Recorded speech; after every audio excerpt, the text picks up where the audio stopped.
says why an adulterer who was previously married is stoned to death.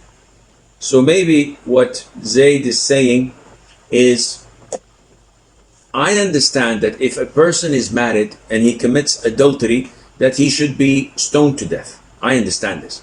But if a person is a widow or he's divorced, why would he be stoned to death? Why not being flogged 100 lashes like any fornicator? Because he doesn't have a wife. So sort of he is trying to find justification or legitimacy or an excuse for this adulterer. Well, Akhi Zayd, this ruling is from Allah Azza wa Jal. And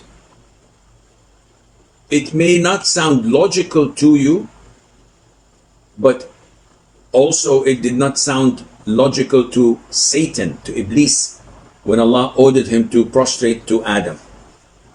Logically, I am better than Adam. You created me from fire and created him from clay. And we know what happened to him afterwards because of his logic. So I understand where you're coming from. You may say to yourself, okay, Sheikh, a man who has never ever got married in his life, yet he is an international playboy.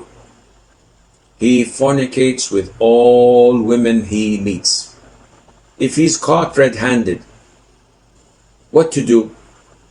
Answer is flog him 100 lashes. Okay. What about if a person married a woman and he stayed with her only for one night, consummated the marriage, and then she died, or she sought divorce and they got separated? The man stayed 10 years without any sexual interaction,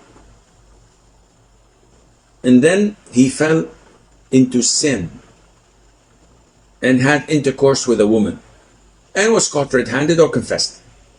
What should we do with him? Stone him to death. So your question is it fair? An international playboy who had sexual encounter with thousands of women and only being flogged 100 lashes, while this poor man only had a single night with a wife who either died or separated from him, and after 10 years he fell into haram relationship and was caught. We execute him? The answer is yes. Some scholars say that the difference is that a person who was not married, all of his sexual encounters did not fulfill the emptiness in his soul, and it was all relationships that had no legitimacy.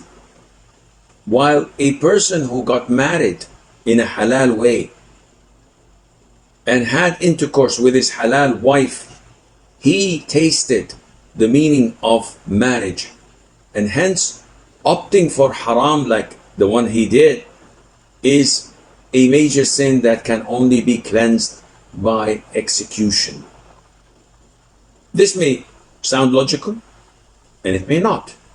Either way, this is the Shari'ah law that has to be followed.